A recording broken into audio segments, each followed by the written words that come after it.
আমি একটা বেয়া হবো, একটা কুস্তি দেখিতে আসি, দেখো না একটু। তুই বেয়া হবু? হ্যাঁ। তো আমার কি? মেজের একটা কুস্তি দেখিতে আসি।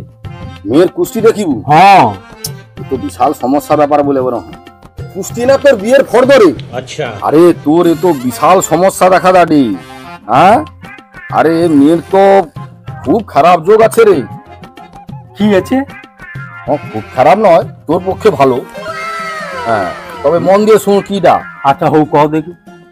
বিয়ের পরে প্রত্যেক দিন সকালে উঠিয়া, আচ্ছা, লাগাতার 3 বছর, আচ্ছা, তোকে বাসনপত্র মাজতে হবে। হো নাকি? হ্যাঁ, তারপরে আবার লাগাতার 3 বছর প্রত্যেক দিন, আচ্ছা, রান্না করতে হবে।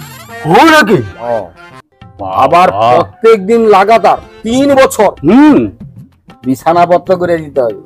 সাধু বাবা, 3 বছর খাটাখাটি পর কি আরো আমাকে চালিয়ে দিতে হবে? তারপরে তো তোর অভ্যেস হয়ে যাবে, আর কোনো কষ্ট হবে নি, বুঝছো? কুস্তি দেখো, তাই কুস্তি কি দিয়েছি আমি।